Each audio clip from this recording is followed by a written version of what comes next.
En medio de la pandemia del coronavirus que tiene semiparalizada no solo a Colombia, sino al mundo entero, en medio de un panorama de contracción de la economía del 6.8% en el último año según el Banco Mundial, con bajo crecimiento de la productividad, enormes atrasos en infraestructura e integración comercial, y como uno de los países con mayores niveles de informalidad laboral y desigualdad en el mundo, el gobierno del presidente Iván Duque tiene el desafío perentorio de resolver de inmediato la crisis social del país, la crisis en las calles, para dedicarse a lo que le corresponde, gobernar bien y para todos.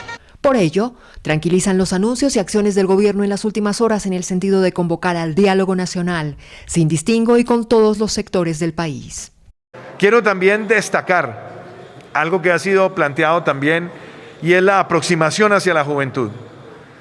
Ver sus necesidades, sus problemas y también escuchar cuáles son sus propuestas y construir también con ellos. Y recalco algo muy valioso que lo ha dicho también el señor gobernador, es con la juventud, oportunidades de empleo, con la juventud, empoderamiento en la institucionalidad. Hoy más que nunca, escuchándolos a ustedes, reconozco algo que es necesario, y es que necesitamos espacios institucionales, democráticos, políticos si se quiere, sociales, donde esta fuerza de la juventud canalice esa energía y la convierta en el más grande aporte para tener una mejor democracia. Porque sí siento en las palabras de ustedes que hay un camino para construir una mejor democracia.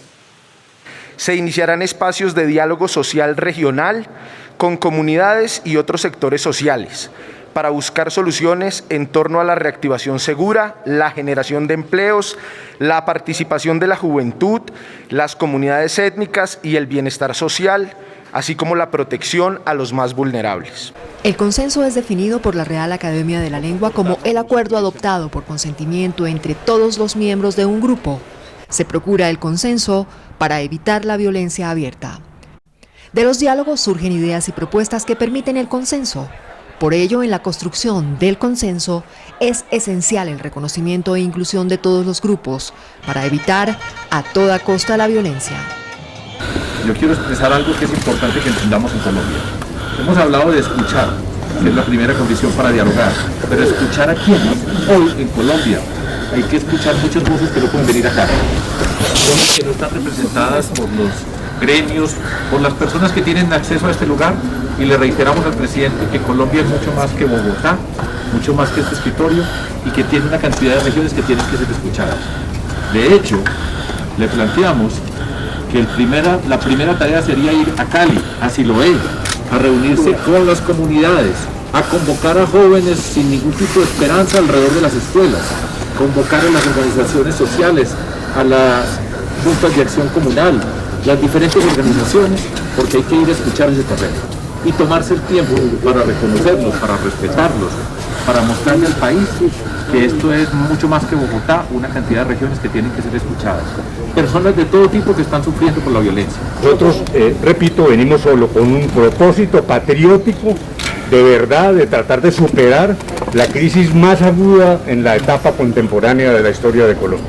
Le pedimos al presidente de la República, como una manera de ambientar el diálogo y la negociación con el Comité del Paro, que revoque la decisión de la asistencia militar en las grandes ciudades, que controle a la fuerza pública para que no violen los derechos humanos, que pare la violencia policial y militar y que habilite una comisión especial de derechos humanos que investigue los asesinatos de todos estos jóvenes y personas que han muerto en medio de las protestas y que permita que además hayan castigos ejemplares para quienes han violado los derechos humanos desde la fuerza pública y desde los agentes del Estado en el marco de estas manifestaciones. Una crisis social sin resolver, sin atender los reclamos ciudadanos, el inconformismo social generado por fallas endémicas del Estado, de los gobiernos, genera múltiples y enormes riesgos para una sociedad. Es importante que tengamos claro que aquí hay unas fuerzas internacionales aliadas con la guerrilla que son distintas de los ciudadanos que marchan. Pero también hemos visto cómo en la noche aparece la oscuridad. Y Colombia tiene que hacer la noche transparente, porque hay una cantidad de violencias que no han sido explicadas por nadie y Colombia necesita que nos expliquen y que se nos muestre de dónde viene una violencia que quiere hacerle daño a las manifestaciones justas, legítimas de tantas personas que están sufriendo y que quieren hacer escucharse. Hicimos un llamado vehemente, enfático al presidente de la República para que se pare la violencia, para que le dé órdenes expresas, claras, contundentes, inequívocas a la fuerza pública y a la policía de no dispararle a la población civil y de buscar un diálogo franco, abierto, sincero, verificable, con acuerdos que se cumplan ante la crisis social más grave que ha vivido nuestro país en más de un siglo. Y para superar la crisis es esencial dialogar con todos los sectores. Los jóvenes en las calles representan claramente el descontento social de un país. Lo primero es una reforma de la policía, es muy importante, no son manzanas podridas, es toda la institución de raíz, hay que cambiarla de raíz. También hay que desmontar el SMAT, desmontarlo en toda Colombia. Bueno, yo considero que lo más importante que se va a hablar es del tema para trabajo para estudiantes. Un tema ambiental es muy importante para nuestros campesinos y para nuestros páramos y todas las personas que trabajan la tierra. Y debe haber un apoyo constante a la educación de calidad y gratuita. Yo creo que los jóvenes como tal nos estamos uniendo por un clamor general, y ese clamor general es que Colombia nos pertenece a todos los que la habitamos, sea quien sea. Incluso los corruptos están habitando este país. Nuestro presidente debería tomar más en cuenta la voz juvenil, que es la voz que le va a dar el sustento a este país. Entonces, el clamor es que desde el arte, desde la cultura, desde la educación, que es lo que necesitamos todos nosotros para levantar este imperio de agroindustria, lo podamos hacer, que no nos reprima más. Nosotros no somos violentos. Una muestra es todo el lenguaje corporal que estamos llevando desde nuestras casas, desde nuestra crianza, hasta más allá, hasta otros estados, otras fronteras. Entonces, el llamado a nuestra política interna es, en vez de declarar un estado de conmoción interna, ¿por qué no declaramos un estado de educación, de arte interna, en donde todos tengamos equidad y no más violencia? ¿Ustedes creen pertinente que se maten a más de 37 personas dentro de 8 días que llevamos de movilización? No más. Hay que negociar con el comité de paro y subrayo las expresiones. Negociar y comité de paro.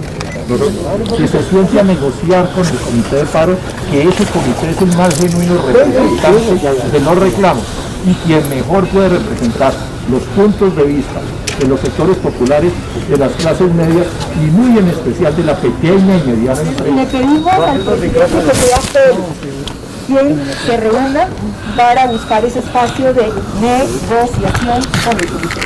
¡Están disparando! Resolver la crisis social ahora es necesario.